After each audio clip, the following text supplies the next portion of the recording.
Give the man a uniform, give the man a gun. He's your younger brother, he's your only son. This is Gallipoli, they could have been your mates, they could have been me. You can't blame a bloke who likes adventure. He saw the posters on the wall, see the world through the sights of a rifle, grab your mates and go to war. And give the man a bayonet, give the man a hat. Land him on the beaches, 8,000 never came back.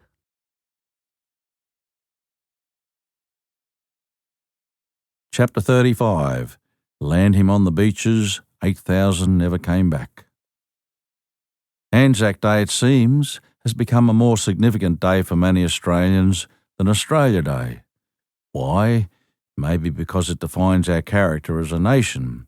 Australia Day, when the English claimed this country as their own, has lost some of its power because many of us are now more aware of what that day means to Aborigines. Nevertheless, Australia Day always offers me an opportunity to sing about what Australia means to me, and that's great. Every one of my shows is like Australia Day, really. Anzac Day is such an emotional experience. It's hard not to get teary as the sun comes up while the bugle plays the last post. It's about much more than just remembering Gallipoli.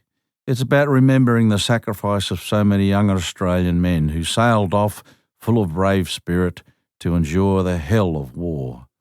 It's a day when a cloud of quiet reverence swamps large crowds who come together to remember. We should not forget the contribution of the women as well. The 100th anniversary of Gallipoli is in 2015.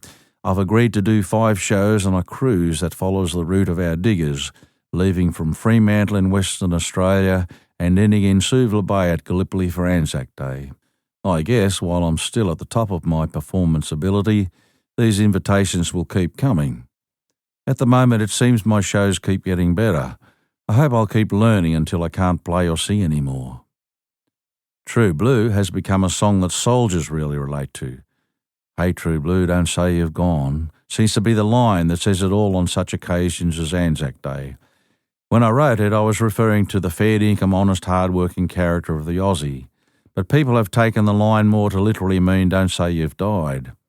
I don't mind either way. I'm very proud that it has a strong meaning for so many people. I've sung at the dawn service at Currumbin Beach in Queensland a number of times over the years. It's held at Elephant Rock, a prominent landform jutting out onto the ocean just north of the New South Wales-Queensland border. Surfboats line the shore as a reminder of the troops landing at Gallipoli, and then they play a role in taking veterans' ashes out to sea. There is quite an eerie atmosphere as the sun comes up over the ocean. It's astounding how the crowd has built up over the years to about 10,000 people now. Channel 7's Sunrise television program broadcast the service nationally to about 500,000 viewers, and it would be one of the most moving dawn services in Australia. The dawn service at Anzac Hill and Alice Springs is another special one.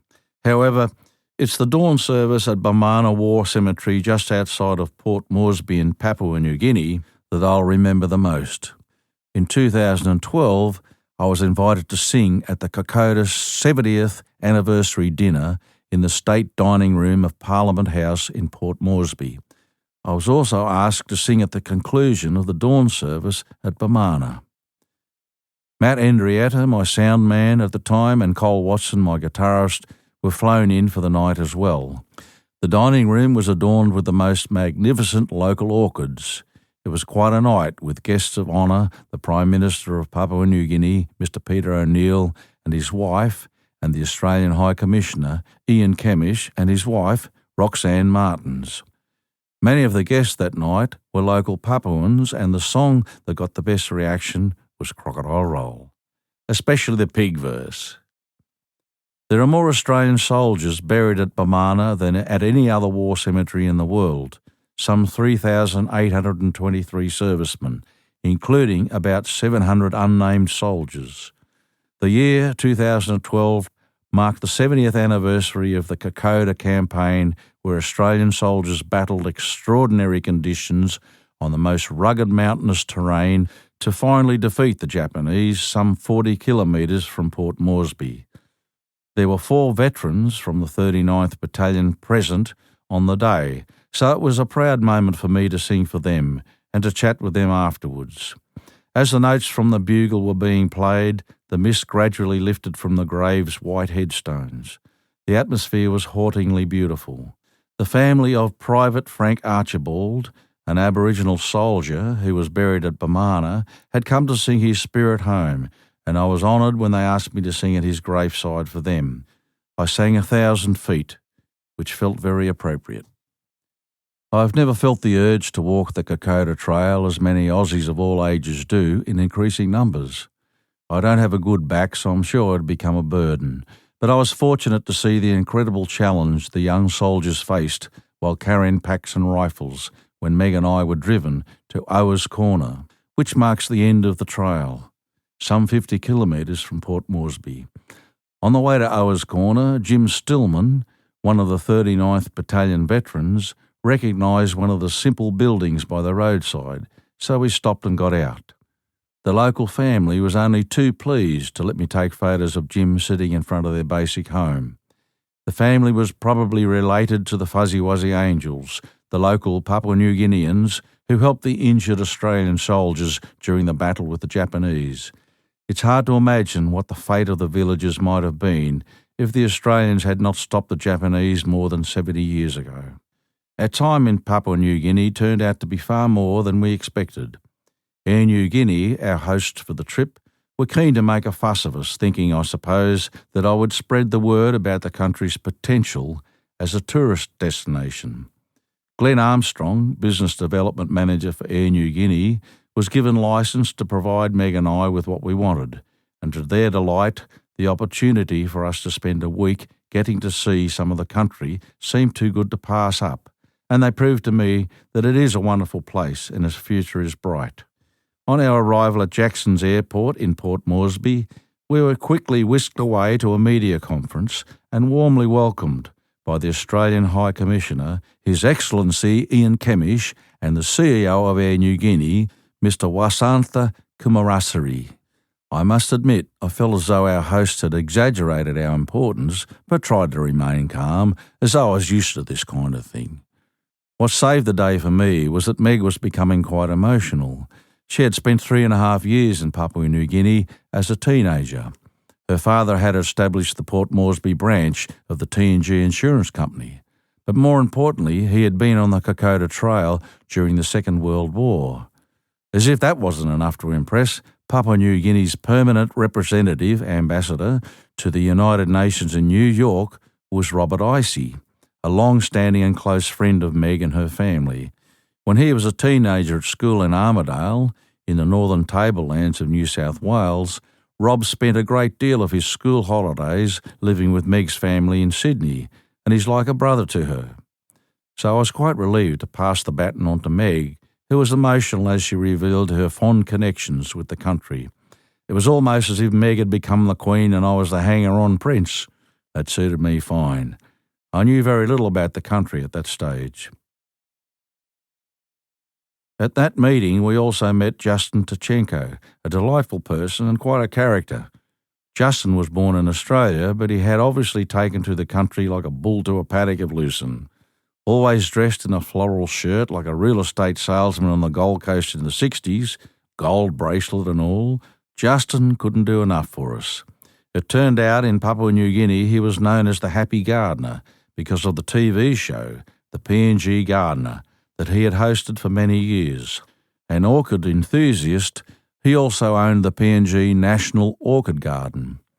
Everywhere he went he was recognised by the locals, and several young local men shouted at us as security, and I'm sure they would have died for him. Even when we sat at a restaurant, his boys would eat with us. They were like family to him, and we enjoyed having them around and hearing their stories. Of course, their presence made it obvious that it's not advisable just to wander off on your own in certain parts of Port Moresby. Glenn and Justin took us to Rabaul and Kokopo on East New Britain.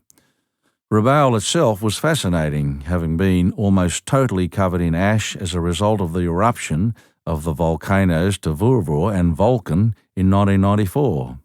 The villas at our resort at Kokopo had breathtaking views over the water and the mighty volcanoes in the distance. One night after dinner they encouraged me to borrow a guitar and join the small local band playing at the bar. Firstly, the guitar had to be restrung before I could attempt to play it, but it was still barely in tune.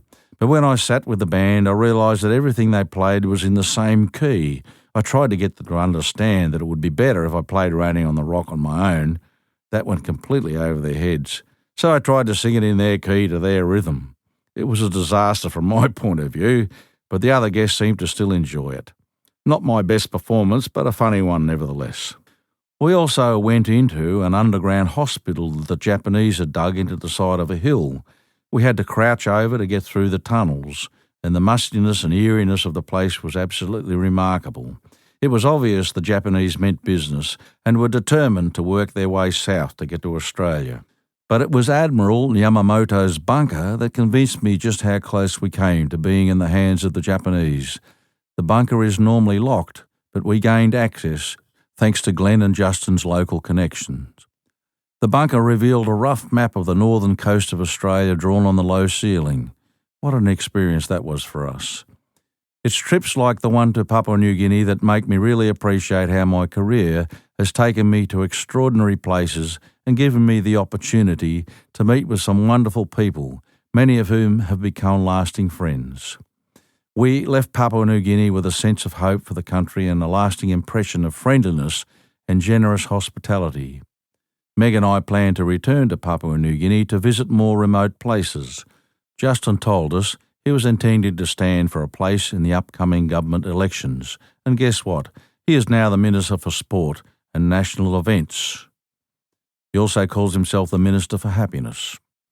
On the few Anzac days that I haven't played a role by singing Waltzing Matilda or True Blue, I like to go to the dawn service in Martin Place in Sydney and then down to the Rocks for a two-up pub crawl, where there are probably at least 20 games being played in that area alone. Our early diggers played two-up, and with that in mind, it's played in good spirit. It's the only day in Australia that the gambling game can be played legally on the street. Some spill over onto the footpath outside the pubs, so you have to be early to get anywhere near the game these days. I nearly always bet on tails because I'm definitely fonder of the kangaroo than I am of the Queen. Some people see Anzac Day as a celebration of war, but it's far from it, I reckon. To me, it's more a reminder of the futility of war. And there's everything right in celebrating the bravery and courage of our diggers. It is important for our future Australian soldiers to have in their hearts the legend of the brave diggers. We never know when that bravery will be called on again. I've had many letters and emails from soldiers, mainly from blokes, and in more recent years from those serving in Iraq and Afghanistan in particular.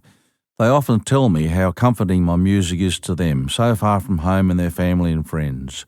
It's made me feel quite proud that my music has meant so much to them. I always reply to their emails. Often their stories touch me quite deeply. I long to hear that they've returned safely, but as we all know only too well that they sometimes don't. I've been told that True Blue is often sung at soldiers' funerals. In the late 2007, I was asked if I would sing at Matthew Locke's funeral in Perth. Matthew was our first Australian soldier to be killed in Afghanistan. If it's possible for me to do so, I won't turn down such a request. That day of Matthew's funeral, I met the most awe-inspiring soldiers of the SAS, who welcomed me warmly at the social club after the service. Over a few beers, I listened to many brave stories and came away feeling very proud of these men. They are the first to face up to any enemies of our freedom, and I find it very reassuring to know they are there. Whether you think it's the right thing for Australia to be in Afghanistan or not, as Australians we should support them. It's a job that very few of us are able and willing to take on. There's a dynamic energy that comes from them that is quite confronting. I'm glad they're on our side. During the early half of 2013, I had an email from the fiancé of a soldier in Afghanistan telling me the young couple's story. Another came from the soldier himself, who told me the same story. And a third one came from a wonderful lady who makes quilts for our Aussie soldiers serving overseas, Jan Marie Ball. Coincidentally, she asked me if I would sign the quilt that had been made for this same soldier, and she mentioned that he was a huge fan. I knew it was the same soldier even before I read his name. Separately, both he and his fiancée had told me how he'd proposed on a houseboat on the Hawkesbury River to my song Hawkesbury River Lovin'. This couple told me that they will be spending their honeymoon as passengers on the 2015 Gallipoli cruise that Meg and I will also be on, and they hoped they'd be able to have a beer or two with us. That's definitely one beer I'll be having on the ship. It'll be an honour. When I returned the signed quilt, and another for a different soldier, to Jan Marie, I included for both of these courageous men my true blue flag, as a token of appreciation for what they're doing over there. I now have a terrific photo of my flag being flown above the vehicles at a compound in Karan Tout in Afghanistan. I'm proud of that because the kangaroo has traditionally been an icon used by our armed forces going back to the First World War, and of course it sits comfortably on our Air Force planes. It adds to my belief that we should use the kangaroo as a truly national symbol. It's on our coat of arms standing on Parliament House, and yet people still can't imagine it on our flag. What's the difference?